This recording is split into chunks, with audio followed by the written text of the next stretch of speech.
Et vous venez de suivre le discours de rentrée de Marine Le Pen en direct depuis Hénin-Beaumont.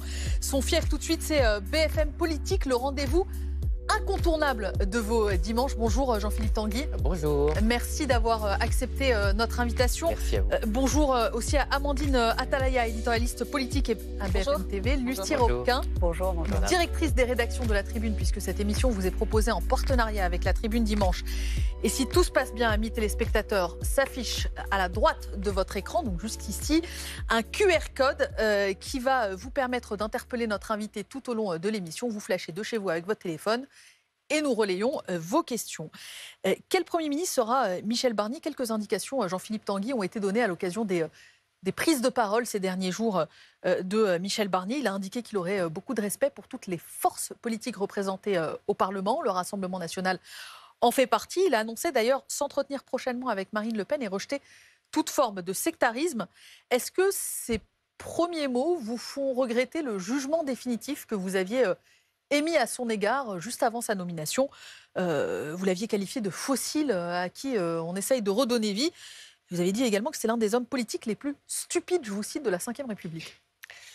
Non, si je regrettais ces mots, c'est dans l'absolu. Je n'aurais pas dû m'exprimer ainsi envers un autre homme politique ou une femme politique, et envers d'ailleurs n'importe qui. Voilà, ce n'est pas des mots dignes d'un représentant des Français, donc je m'en suis excusé tout de suite.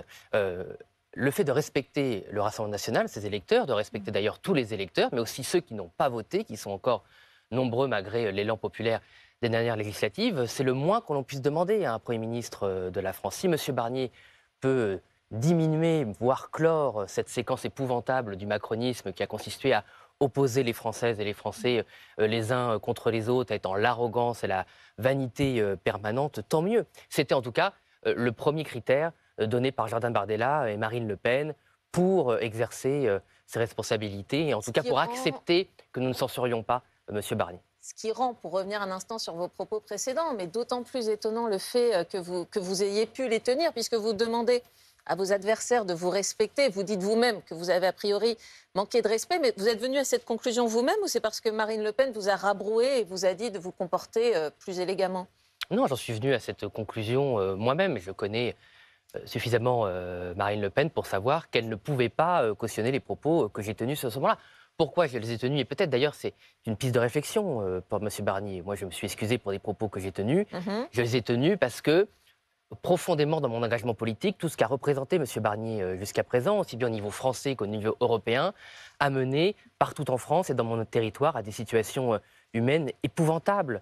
Et peut-être que qu'est-ce que vous lui reprochez fondamentalement politiquement cette fois alors? Peut-être que M. Barnier, dans le discours de politique générale qu'il a fait, devrait lui penser, c'est une suggestion, à s'excuser envers les milliers de pêcheurs qui ont dû envoyer leur bateau à la casse parce que toute la politique qu'il a menée cette profession qui travaille dur à la misère sociale et à la désespérance. Peut-être qu'il devrait penser... pour les téléspectateurs, Michel Barnier a été ministre de l'Agriculture et de la Pêche. Il a aussi été commissaire européen, négociateur à cela que vous faites référence. Et négociateur du Brexit, où il n'a pas été capable de défendre l'intérêt de nos pêcheurs. Ce sont des milliers de vies brisées par cette attitude. Il devrait peut-être s'excuser envers les centaines de milliers d'agriculteurs qui ont disparu, des exploitations qui ont été entrées en faillite depuis 40 ans, qui fait de la politique. Il doit peut-être s'excuser. Dans la région des Hauts-de-France, c'est tellement important envers les millions d'emplois industriels qui ont disparu à chaque fois que des emplois disparaissent.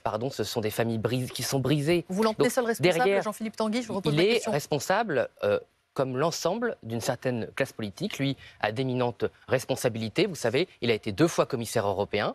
La France a eu 2 puis 1 commissaire européen par mandat. Donc c'est un poste extrêmement important avec des pouvoirs conséquents. Et il les a exercés, il faut bien le dire, contre les intérêts de la France, mais surtout contre les intérêts des Français. Et moi, avec l'âge que j'ai, toute ma vie politique, je n'ai vu que la disparition des usines des Hauts-de-France et de France, que la disparition des agriculteurs. Donc oui, je n'aurais pas dû m'exprimer ainsi, mais il faut aussi comprendre que je suis élu d'un territoire qui a été mis, il faut bien le dire, dans une situation sociale et économique gravissime, parce que des personnes politiques comme M. Barnier, même s'il n'est pas le seul responsable, ont pris des décisions extrêmement graves pour les Français. Ça n'excuse pas mon propos, mais je veux quand même dire que ça l'explique. Et vous avez présenté, vous renouvelez vos excuses à l'instant.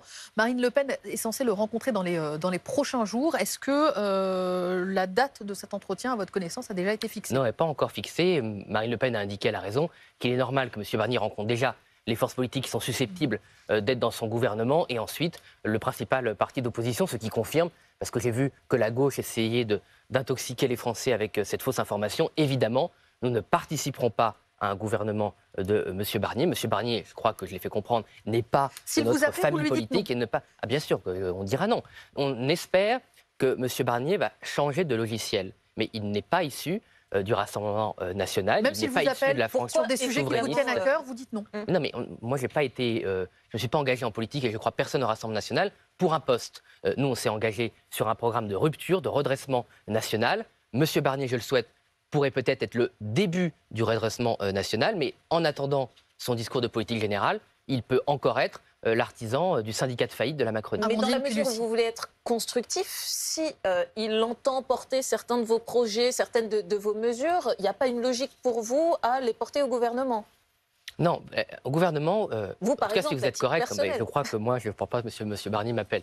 Mais je pense que la solidarité gouvernementale, ça a du sens. On ne va pas dans un gouvernement pour faire le malin ou pour jouer sa propre partition égoïste. Ça, on le laisse aux autres. Nous, Rassemblement national, on est un collectif derrière Marine Le Pen, derrière Jordan Bardella pour appliquer une politique cohérente. Une fois de plus, on sera constructif.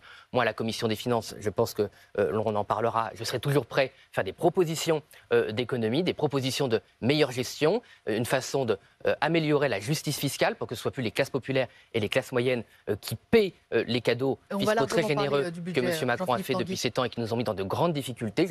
On sera toujours une force de proposition, mais on ne va pas être une force de compromission. Lucie. Marine Le Pen, dans la Tribune dimanche ce matin, indique que le président de la République a tenu compte des critères du Rassemblement national pour nommer son Premier ministre. Est-ce que vous assumez d'avoir joué un rôle dans la nomination de Michel Barnier? Est-ce qu'on peut vous considérer comme le DRH d'Emmanuel Macron? Non, nous n'avons pas du tout été le DRH. Nous avons été les représentants, et Marine Le Pen et Jordan Bardella en premier lieu, des 11 millions d'électeurs qui nous ont fait confiance aux élections législatives. 37% de ceux qui sont allés voter, mais aussi des 8 millions d'électeurs aux élections européennes. Il ne faut pas l'oublier, parce qu'il y a eu une double sanction de la politique d'Emmanuel Macron. Il y a une sanction contre la politique intérieure, gravissime, mais aussi une sanction contre ce qu'incarne quand même Emmanuel Macron depuis 7 ans. Il le revendique lui-même, cette construction européenne fédérale, ultralibérale, mondialiste, qui affaiblit la France face à la mondialisation au lieu d'être une barrière, au lieu d'être une protection, qui oppose les Européens les uns contre les autres, comme M. Macron oppose les Français les uns contre les autres, au lieu d'en faire une force face à nos adversaires chinois, russes ou à notre concurrent américain. Bref, et je n'entends plus parler, et j'ai entendu Marine Le Pen, faut-il quand même le redire, cette sanction du modèle européen, il faut en tenir compte. Voilà, il faut totalement réorienter la construction européenne pour que cela renforce enfin la France, comme on avait promis aux Français lors des différents votes depuis 1992, et que ce soit plus, si vous voulez, une faiblesse, qui expose nos outils industriels et notre force agricole à la concurrence déloyale. J'insiste sur la question de Lucie. Marine Le Pen dit dans la Tribune dimanche que le président de la République a tenu compte de nos critères.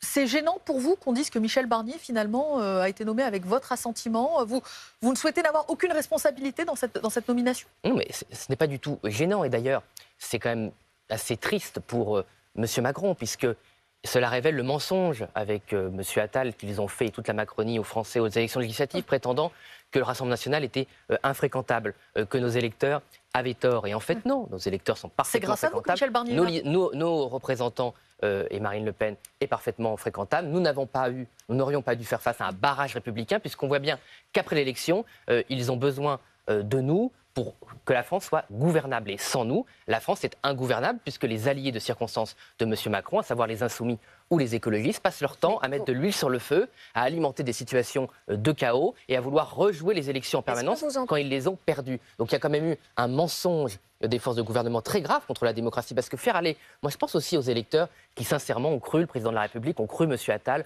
ont cru les forces de gauche en disant le Rassemblement national n'est pas une force républicaine, il faut lui faire barrage, et qui voient que 2 mois après, non seulement il ne fallait pas nous faire barrage, mais qu'on est reçu comme n'importe quelle autre force politique, et en l'occurrence, la première force politique de France.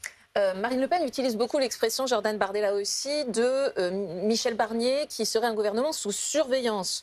Elle prête un peu à confusion cette expérience parce qu'on y décèle une forme de chantage éventuel, de menace. Qu'est-ce que vous voulez dire exactement avec un gouvernement sous surveillance ? Mais M. Barnier ne l'a pas nié puisqu'il a lui-même dit qu'il était sur surveillance de tous les Français. Ce qui est très différent. Ce qui laisse entendre que les Français du centre et les Français de gauche ont aussi le droit d'être entendus. Ah mais bien sûr, mais nous l'avons dit, je l'ai dit dans mon propos introductif, quand on respecte les électeurs du Rassemblement national, ce n'est pas pour mépriser les électeurs du Nouveau Front populaire ou du centre. Il faut respecter tous les Français, même ceux qui n'ont pas voté. Mettre sur surveillance, Madame Atalaya, c'est le rôle du Parlement. C'est vrai que M. Macron n'a pas l'habitude des contre-pouvoirs. Il méprise le Parlement, il faut bien le dire. Il faut toujours faire sans les corps intermédiaires, en particulier les syndicats. Mais le rôle du Parlement, c'est de surveiller le gouvernement, c'est même de le contrôler. Donc ce n'est pas seulement d'avoir un regard critique sur ce qu'il fait, c'est de vérifier que les informations qu'il nous donne sont vraies, c'est le cas échéant de pouvoir le sanctionner, et le pouvoir de censure est un pouvoir essentiel du Parlement. Le Parlement, ce n'est pas des godillots qui sont désignés et qui attendent sur leur siège de voir les trains passer. Nous avons un pouvoir de surveillance et nous avons un pouvoir de sanction si M. Barnier n'est pas à la hauteur des promesses qu'il a faites aux Français, promesses qui sont très importantes. Et je crois vraiment qu'on est à la croisée des chemins. Des lignes rouges. Mais quand Michel Barnier en est pour l'instant à la composition de son gouvernement, il a dit que ce ne serait pas un gouvernement de droite. Il cherche éventuellement des figures de gauche. Vous voyez ça d'un mauvais œil ou vous vous dites il faut rassembler, on le comprend? Non, mais ça dépend des figures qu'il appelle au gouvernement. Il y a des personnes compétente à gauche. D'ailleurs, Marine Le Pen elle-même, quand elle avait songé au gouvernement qu'elle aurait pu proposer aux Français si elle avait été élue présidente de la République, mentionnait des personnalités qui peuvent venir de la gauche. À l'époque, Madame Le Pen parlait de Arnaud Montebourg, qui, sur les questions de l'industrie, de la défense de la souveraineté nationale, ont toujours été très fortes. Fut un temps où M. Chevènement, qui venait de la gauche, avait des positions semblables au Rassemblement national. Et même dans nos rangs, moi par exemple, mon suppléant, il ne vient pas de la gauche, mais il a été président d'un syndicat ouvrier pendant plus de 20 ans. Donc on prend les meilleurs. Si Michel Barnier appelle Arnaud Montebourg, vous applaudissez des deux mains, c'est ce que je comprends. Il fait partie des figures de gauche que vous souhaiteriez voir dans un gouvernement, y compris si ce n'est pas un gouvernement dirigé par les vôtres.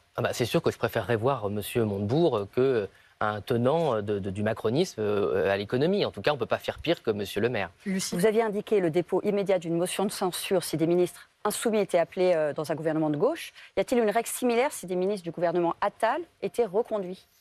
Écoutez, Marine Le Pen a fait comprendre, je crois, dans votre interview, sans vouloir en faire l'exégèse, que le respect qu'on attendait du Premier ministre, on l'attend de tous les ministres. Ça n'aurait pas de sens que M. Barnier dise qu'il faille respecter tous les partis politiques et les électeurs du Rassemblement national ou nos amis avec Éric Ciotti, et qu'il nomme un ministre qui nous a insultés ou qui, par exemple, ait fait des bras d'honneur à 3 reprises à l'Assemblée nationale.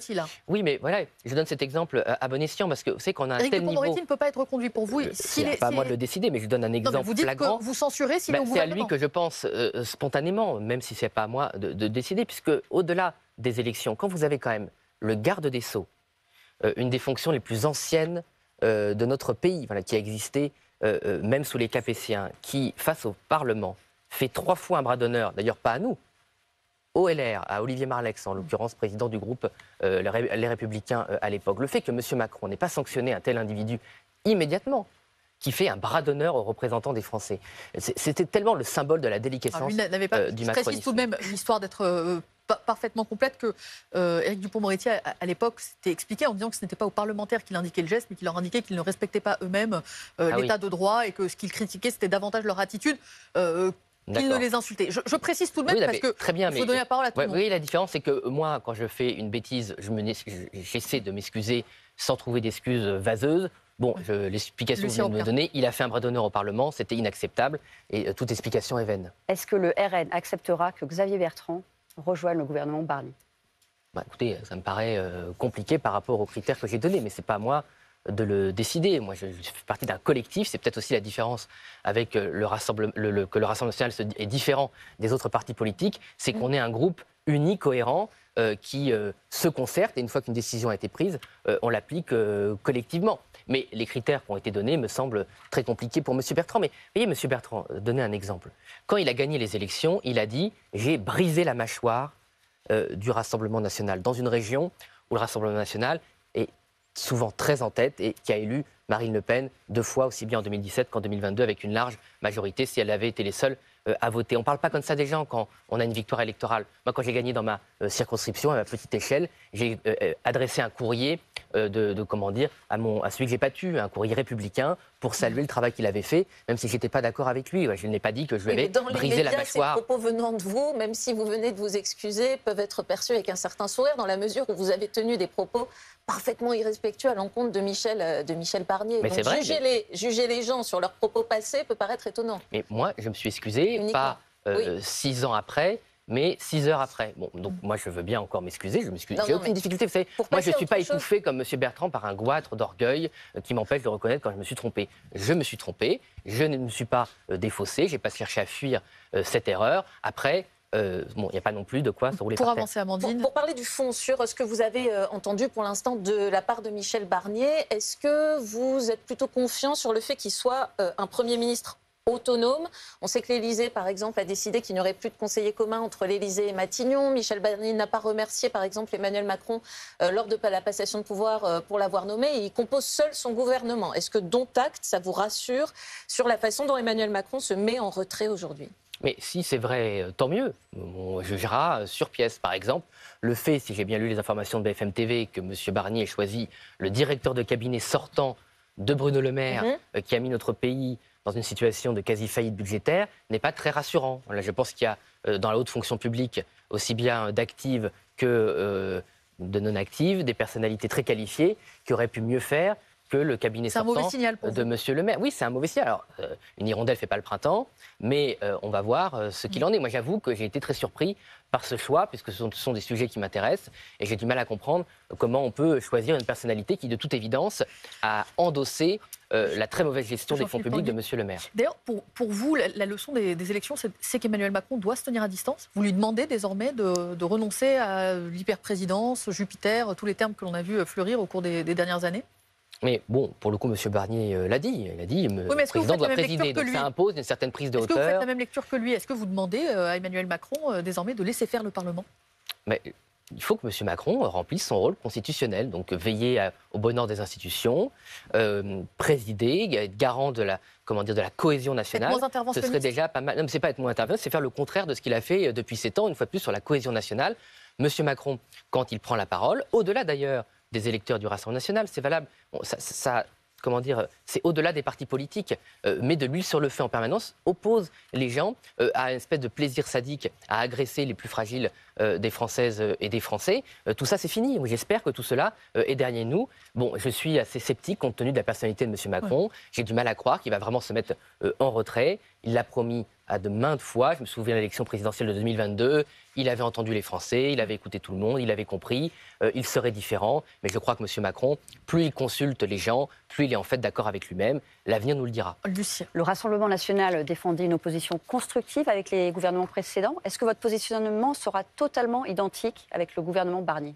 Oui, tout à fait. Mais c'est vrai que depuis 2 ans, et même avant, mais depuis que nous avons un groupe parlementaire, on fait sans cesse des propositions. Il nous est même arrivé de mettre des textes. Vous savez que chaque année, chaque groupe parlementaire a le droit à une journée où c'est lui qui décide de l'ordre du jour de l'Assemblée 31 nationale. octobre, et on va y revenir, puisque vous proposez d'approcher la réforme des retraites. Je vous propose qu'on en parle dans quelques instants. Comme mais ça, dans le passé, ce que je veux dire, c'est que dans le passé, on avait mis des textes qui avaient été votés par d'autres forces politiques, et les autres ne voulaient pas voter leur propre texte. Donc ils étaient tellement sectaires avec nous que quand on mettait un texte qui venait de la gauche ou un texte qui venait du centre, qu'ils avaient eux-mêmes voté, ils le rejetaient parce que c'était le Rassemblement national qui le proposait cette fois. Je pense que cette attitude énerve vraiment une grande majorité de Français. Nous, on ne l'aura jamais.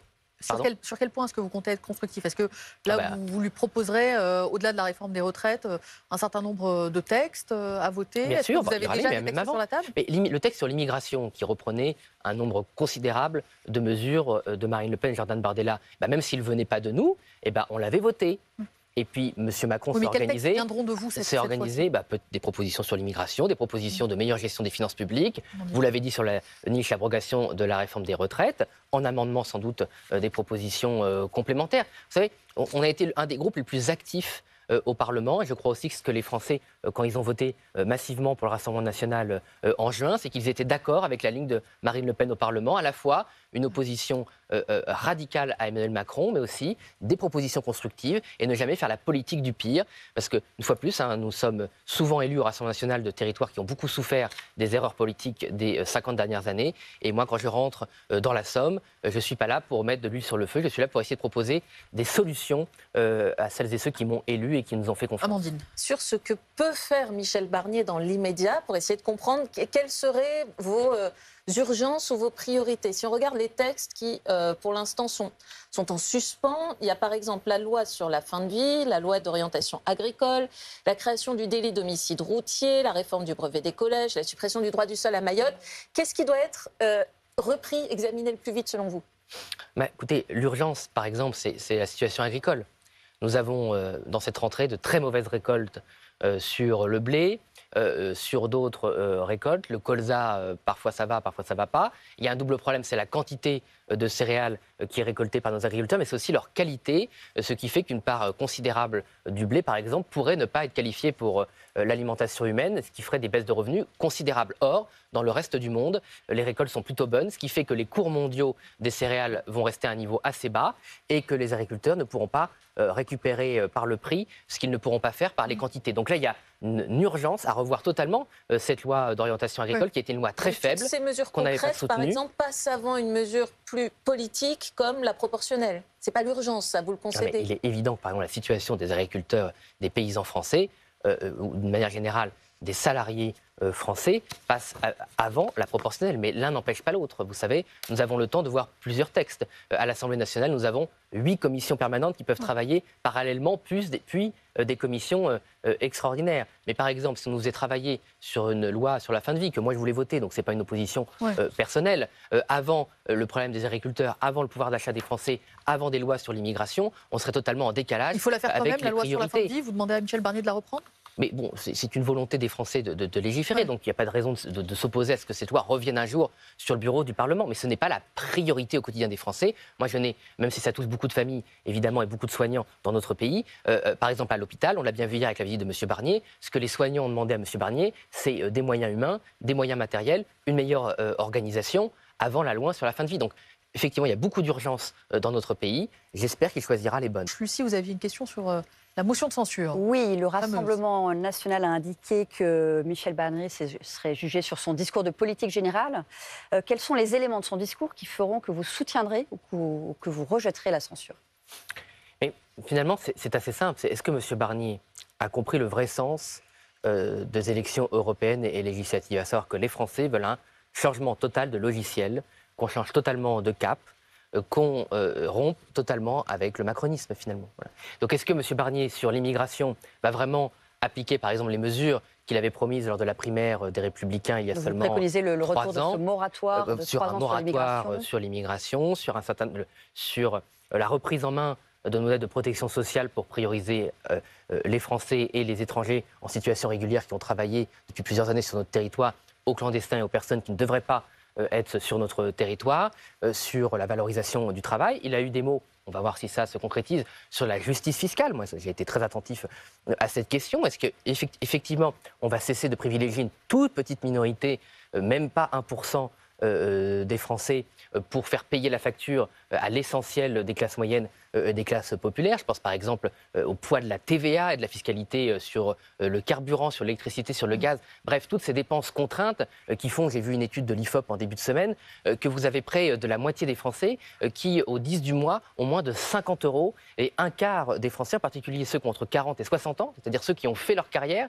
qui ont installé leur famille, eh bien vous avez un quart de ces personnes qui sont à découvert le 10 du mois. Le 10 du mois, il n'y a plus 1 € pour pouvoir se payer peut-être un petit restaurant en famille ou juste avoir un petit plaisir pour ses enfants. Donc, est-ce qu'il va entendre ces difficultés criantes du pays qui se sont exprimées, ou est-ce qu'il va continuer le mauvais chemin qui a été pris par lui et ses prédécesseurs? Mais si je comprends bien ce que vous êtes en train de nous dire, vous allez lui laisser quand même un peu de temps. Ce n'est pas dès le discours de politique générale. Vous dites on attend de voir s'il agit.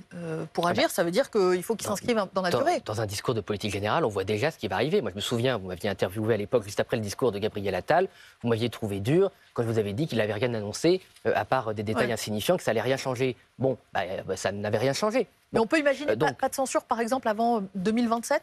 Non, enfin, ça dépend des circonstances. Mais de toute façon, il va y avoir un lit de justice qui va arriver très vite, c'est le budget. Bon, il se trouve, quand M. Attal avait été nommé, il restait 9 mois pour le prochain budget, même si on a demandé des comptes en juin dernier, comptes qu'on n'a jamais eu. Mais là, le budget, il commence le 1er octobre, et donc le vote de budget aura lieu avant les fêtes, avec, s'il y a un 49.3, ça veut dire que si M. Barnier fait comme Mme Borne avant lui, c'est-à-dire ne pas être capable de faire un budget de consensus, de faire des réformes de redressement des finances publiques et qu'il doit utiliser le 49.3, je pense qu'il aura de très grandes difficultés avec nous s'ils veulent faire payer une fois plus. Moi, je vois ce qui arrive parce que je connais ce qu'il y a sur le bureau du ministre de l'économie sortant, M. Le Maire, et du ministre de l'économie qui va arriver. Ce sont toujours les mêmes projets de réforme qui viennent de Bercy, qui consistent à faire payer toujours les mêmes. Par exemple, là j'ai vu, ils veulent augmenter les taxes sur les poids lourds français. Donc est-ce qu'on veut déjà que les poids lourds, le secteur du transport français a déjà été dévasté avec M. Barnier à l'époque, il faut le dire, par la concurrence déloyale des conducteurs polonais, de tous les conducteurs des pays de l'Est qui sont exploités, qui sont traités comme des quasi-esclaves et qui ont miné le transport de marchandises français. Donc est-ce qu'on continue à toujours frapper ceux qui font de la richesse en France, ceux qui travaillent en France, pour privilégier nos concurrents, ou est-ce qu'on change avec ce genre de logique? Un exemple parmi d'autres de ce qu'on attend de M. Barnier. En tout cas, on sera extrêmement exigeant. Et de toute façon, s'il ne prend pas très rapidement les mesures de redressement nécessaires au pays, dans le détail on va vraiment avoir des situations très difficiles. Du budget, Jean-Philippe. Oui. Mais vous évoquiez juste sur le budget le 49.3. Est-ce que vous demandez à Michel Barnier d'y renoncer? Bien sûr, je ne vois pas comment il peut utiliser dans les circonstances qu'on a le 49.3 qui consiste à dire « je n'écoute pas le Parlement une nouvelle fois ». Or, depuis 2 ans, plus il y a eu des 49.3 sur le budget, moins les comptes sont bien gérés. C'est-à-dire que quand on centralise la gestion du budget à Bercy dans les mains de technocrates, ils font n'importe quoi et le déficit public est totalement dans le décor. Donc on en revient non pas à l'unique surveillance dont vous parlez tout à l'heure, mais au contrôle du budget, au contrôle du gouvernement par le Parlement sur le budget. C'est indispensable. On ne va pas faire un 49.3 pour régler une crise budgétaire. C'est la Cour des comptes qui le dit, qu'on n'a jamais vécu depuis 1945. Tanguy, via le QR code qui s'est affiché il y a quelques instants, on a une question d'Éric, un de nos téléspectateurs, qui vous demande si vous envisagez d'abroger la réforme des retraites. Il me semble que ce sera proposé le 31 octobre, c'est ça? Absolument. Proposer d'abroger, ça veut dire revenir au système d'avant? Absolument. Nous allons proposer de revenir à 42 annuités de cotisation et à 62 ans pour l'âge de départ à la retraite, car aujourd'hui, cette réforme a 2 problèmes très importants. C'est une injustice sociale, c'est une fois plus ceux qui travaillent dur, ceux qui ont des métiers pénibles, qui payent la facture, aussi bien financièrement, avec une baisse des pensions qu'on n'arrive pas à cet âge ou qu'on n'arrive pas à atteindre cette annuité parce que la vie a été trop difficile, mais aussi une réforme qui coûte aujourd'hui de l'argent. On a l'impression que la réforme des retraites rééquilibre le système, elle ne le rééquilibre pas. Donc c'est à la fois, si vous voulez, une réforme qui est injuste socialement et qui est inefficace économiquement. Donc il faut évidemment la remettre totalement à plat. Alors j'ai vu que M. Barnier était prêt à travailler cette réforme, tant mieux, mais il faut qu'il entende qu'aujourd'hui, ce n'est pas la même chose d'être aide-soignante entre 19 et 64 ans, d'avoir un travail très difficile, de s'occuper des gens, d'avoir des horaires difficiles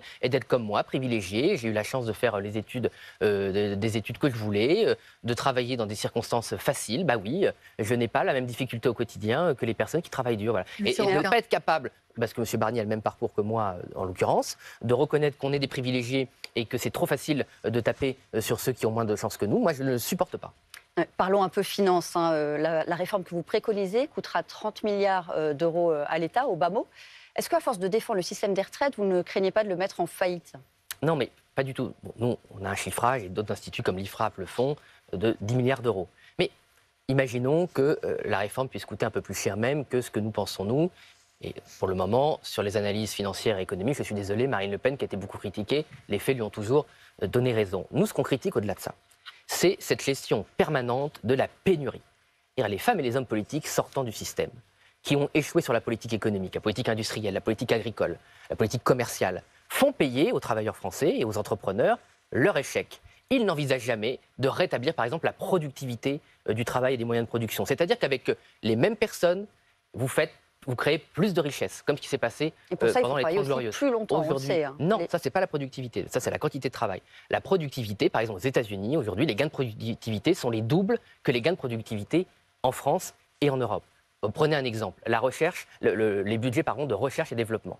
Ça fait 10 ans qu'au Rassemblement national, on demande qu'il soit porté à 3% du PIB pour qu'on puisse innover, pour qu'on ait les moyens aussi de réindustrialiser avec de l'automatisation, avec des robots qui, contrairement à ce que certains croient, créent des emplois. On le voit bien en Corée, au Japon, en Allemagne. Plus vous avez une automatisation des chaînes de production, plus vous pouvez garder des usines et créer des emplois d'ouvriers parce que vous n'êtes plus en concurrence avec les pays à bas coût comme la Chine ou l'Asie. Nous avons pris beaucoup de retard. De la même façon, dans la réforme de Marine Le Pen et Jordan Bardella, qu'est-ce qu'on propose? D'encourager les jeunes à travailler plus tôt, puisque s'ils commencent à travailler plus tôt, ils pourront partir plus tôt. Et cela créera beaucoup de richesses et ça résoudra des problèmes. Moi, j'ai souvent le débat avec la gauche sur la transition écologique. La gauche nous dit toute la journée, il faut faire la transition écologique, ils ont raison, notamment rénover les bâtiments. Pour rénover les bâtiments, vous avez besoin d'artisans qualifiés, qui savent bien travailler comme on sait le faire en France. Et donc pour ça, il faut pas faire des études qui font 5 et 5 ans et qui vous apportent pas grand-chose. Il faut refaire l'apprentissage qualifié, mettre des Français des retraites. Vous dites que les Français doivent travailler plus tôt. Travailler dans le bâtiment, faire la transition écologique et énergétique, avoir des emplois bien payés, parce qu'on peut être bien payé dans ces secteurs-là, ce ne sera pas suffisant. Eh bien, ça financera les retraites. Les Français doivent travailler plus tôt, ils doivent aussi travailler plus tard. On sait que la France est l'un des pays qui travaille le moins longtemps dans le monde. En fait, on est en retraite 23 ans après l'âge de départ légal en France. C'est un record mondial. Mais on devrait en être fiers, madame, de pouvoir profiter de la retraite. Mais est-ce que c'est pas mentir aux Français de leur dire qu'ils sont mal traités en matière de retraite? Que le but d'un système des retraites, c'est que les gens soient tellement fatigués qu'ils n'en bénéficient pas, effectivement, moi je ne fais pas partie de cette philosophie politique. Mais vous voyez ce renversement que je trouve tragique qu'on assiste en Europe et en France. Et qu'on consiste à dire que visiblement, pouvoir profiter de la retraite, ce serait un crime. Mais on en profite déjà largement. Non, on n'en profite pas largement. largement. Besoin de revenir sur cette retraite. Vous et moi, on en profitera sans doute largement si on a la chance d'être en bonne santé. Moi, je peux vous présenter beaucoup de gens qui n'en profitent pas beaucoup, non seulement parce qu'ils ont des petites pensions, mais aussi parce qu'ils sont abîmés par la vie. Et quand vous dites, par exemple, que travailler plus longtemps permet de financer notre protection sociale. Ce n'est pas totalement vrai. Parce que quand on voit la réforme Fillon et le bilan de la réforme Fillon, il y a tellement de coûts pour des gens qui sont en invalidité, en situation de handicap, en maladie chronique, parce qu'ils se sont abîmés au travail. Quand vous vous blessez à 62 ans au travail, ça n'a pas les mêmes conséquences que quand vous vous blessez à 21 ans. Il y a des blessures à 62 ans qui sont définitives, alors que vous pouvez vous rétablir quand vous êtes plus jeune. Et donc aujourd'hui, vous avez des gens qui s'abîment très durement au travail, et à 62 ans, quand vous avez le dos cassé, vous ne profitez pas beaucoup de votre retraite. Si cette réforme des retraites revient à l'Assemblée, ce sera la 4e depuis qu'Emmanuel Macron est au pouvoir. Est-ce que ce n'est pas la preuve que la classe politique s'intéresse uniquement aux personnes âgées, qui votent beaucoup, on le sait? On n'entend pas beaucoup parler d'éducation, d'innovation, d'emploi. Est-ce qu'il ne faut pas aller chercher la cause du faible vote des jeunes? Non, mais nous, vous savez, on fait de scores importants chez les jeunes, parce qu'on parle de ces sujets. Qui, à part Marine Le Pen, depuis le début de son engagement politique, a dénoncé la baisse du niveau à l'éducation nationale, en particulier dans l'école publique? Moi, j'ai fait que ma scolarité dans l'école publique. Je dois tout à l'école publique. Bon, donc je sais ce que je lui dois et je sais ce que j'aurais pu ne pas pouvoir faire, la chance de pouvoir faire dans ma vie si j'avais pas eu une bonne école publique et des très bons enseignants. Aujourd'hui, je pense que je pourrais pas avoir le parcours que j'ai eu d'éducation parce que le système scolaire s'est considérablement affaibli et en demandant toujours moins, notamment aux classes populaires, en fait, on les laisse dans une situation de grande difficulté. Donc une école exigeante qui enseigne des savoirs verticaux où on apprend aux enfants à écrire, à compter, à connaître leur histoire, à apprendre le civisme, ça permet à tout le monde de réussir et ça permet la méritocratie à tous les échelons de la société, alors que le laxisme qu'on voit depuis 20 ans, et M. Macron, ça n'a fait qu'aggraver les problèmes. Vous dites il y a d'une certaine façon un certain nombre de privilégiés qui ont connu des carrières qui, au final, ne les ont pas abîmés. Vous dites il faut favoriser les jeunes. Quand on regarde aujourd'hui les calculs faits par les économistes, le travail est par exemple beaucoup plus taxé, que les retraites, que les rentes issues de l'investissement ou de l'héritage. Ce que l'on voit actuellement à l'antenne, ça dit que en fait, quand l'employeur vous donne 100 € et que vous êtes un employé, il vous en reste en réalité 54 en poche. En revanche, quand vous héritez de 100 €, il vous en reste 94 en poche. Et quand vous êtes à la retraite et que vous avez 100 € de retraite, il vous en reste 86 en poche. Est-ce qu'il faut désindexer les pensions des retraites sur l'inflation? Pas celle de tout le monde, celle des plus aisés. Il y a une proposition en ce sens de dire les 20% qui touchent les plus hautes retraites, n'est pas obligé de revaloriser leur pension de retraite chaque année? Écoutez, le problème de ce système, c'est que quand vous commencez à rentrer là-dedans, et je pense que beaucoup de Françaises et Français qui nous regardent le savent, c'est qu'on dit oui, on va désindexer les retraites des plus aisés, et puis en fait, on désindexe les pensions de toutes les classes moyennes. Donc vous êtes contre? Mais je suis contre parce que je n'ai pas confiance dans ce genre de propositions. Je sais d'où elles viennent, je sais les services du ministère de Bercy qui fait ces propositions, et en fait, ce qu'ils disent à l'antenne, ce qu'ils disent dans les médias ne correspond pas à la mesure qui Eux, ils disent c'est de l'équité. Souvenez-vous de François Hollande, qui est revenu au Parlement grâce à M. Mélenchon et à M. Wauquiez, qui avait fait la même chose pendant la campagne électorale. C'était mon ennemi, c'est la finance. Il n'y a que les plus riches des riches qui vont payer la facture. Puis au final, ça a été la plus grosse hausse d'impôts sur les classes moyennes françaises. Donc je n'ai pas confiance dans ces gens. Et par ailleurs, mon but dans la vie, si vous voulez, c'est pas de taxer autant les retraités. C'est pas parce qu'on taxe trop le travail qu'il faut taxer tout le monde. C'est pas une philosophie. On en revient à l'idéologie de la pénurie qui m'inspire. Le vrai problème, et c'est une fois de plus, désolé, on le dit avec Marine Le Pen depuis des années, c'est la trappe à bas salaire.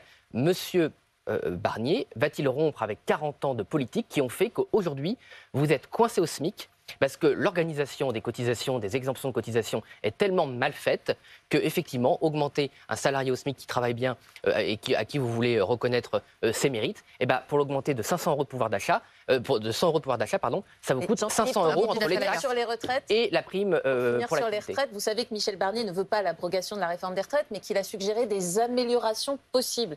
Est-ce que si, par exemple, il fait des gestes sur les carrières longues, sur la pénibilité, ça vous satisfera? C'est un premier pas, dont acte, et vous avancerez avec lui.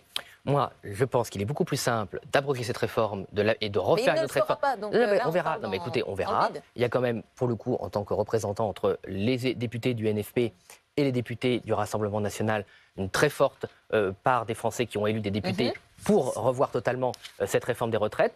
Le problème aussi de la bureaucratie française, Mme Taïa, c'est quoi? C'est qu'on fait un système qui ne fonctionne pas, et au lieu d'avoir le courage de le remettre à plat et de repartir à zéro, on fait des exceptions, des trous dans le système, le trou dans la raquette, et plus personne ne comprend rien. Vous savez, moi, dans mes permanences à Corbie, dans ma circonscription, j'ai un rendez-vous sur 10. C'est une personne qui vient me voir avec son parcours professionnel pour avoir sa retraite et qui comprend rien, et moi non plus d'ailleurs au passage, à quelle pension elle va toucher, tellement le système est compliqué. Donc si vous voulez, moi je veux bien qu'on refasse encore un système où on fait des trous, des exceptions, des modifications.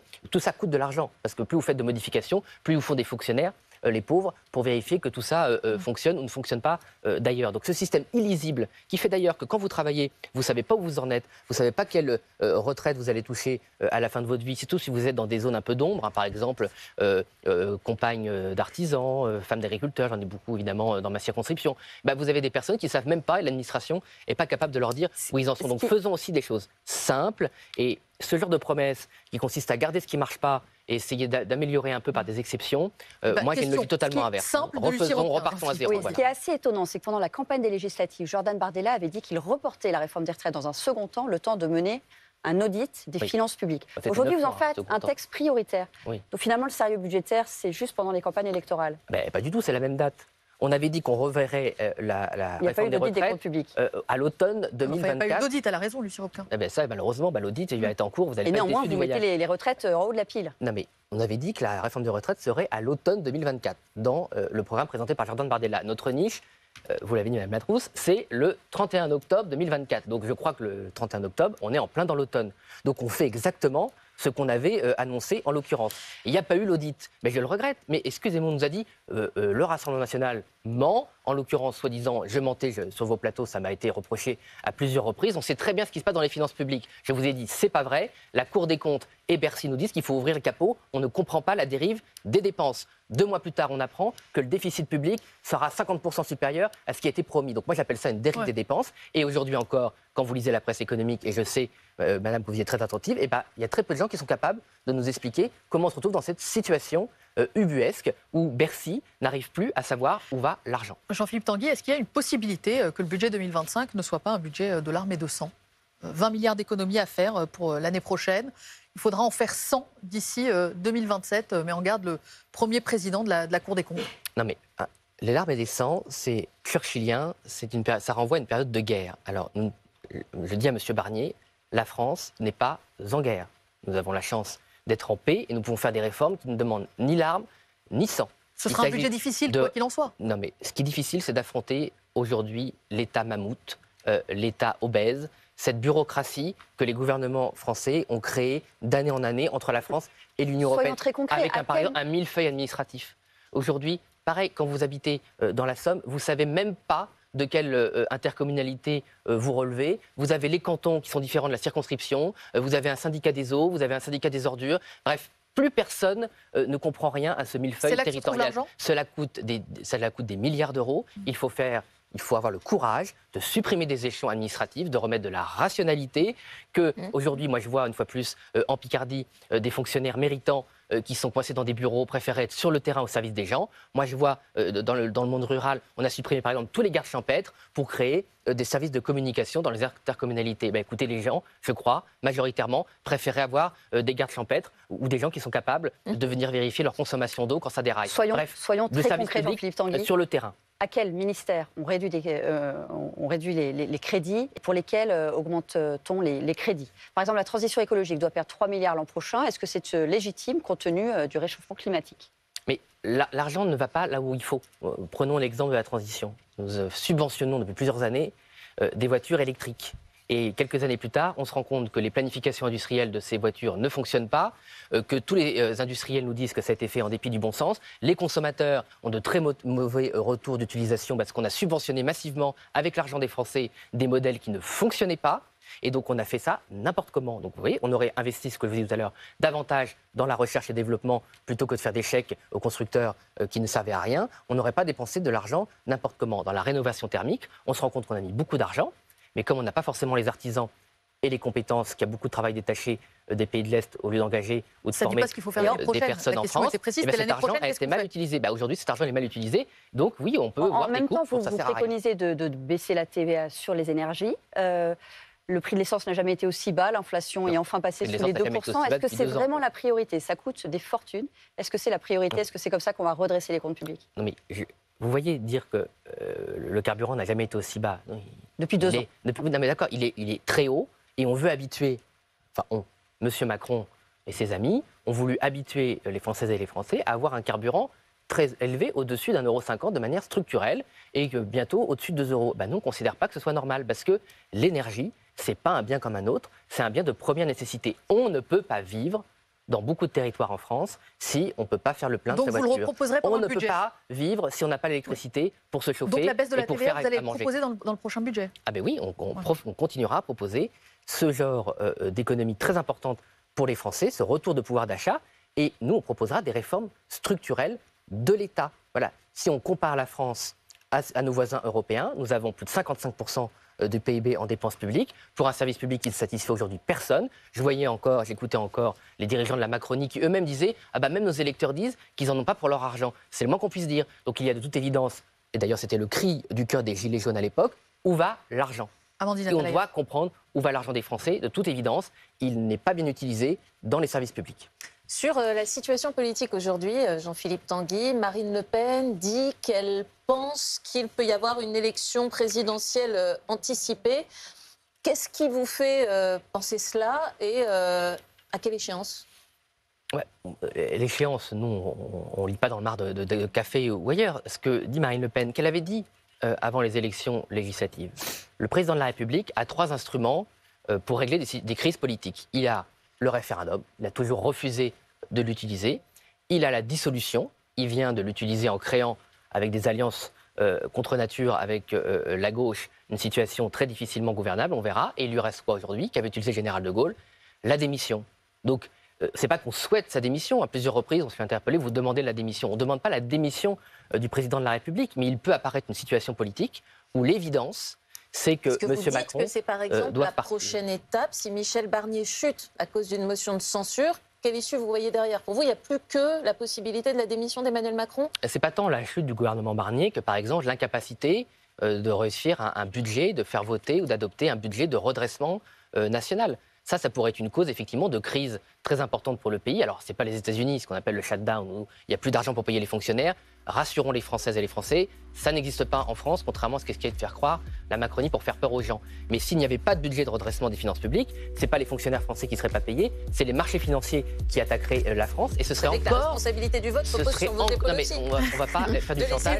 Il y a 50 ans de... Non, mais attendez, il y a 50 ans de déficit, ça fait 50 ans que nos opposants mettent la France en déficit public. C'est quand même pas eux qui vont nous donner des leçons de bonne gestion. Et vous reviendrez nous parler du budget. Évidemment, Jean-Philippe Tanguy, merci d'avoir accepté l'invitation de BFM Politique.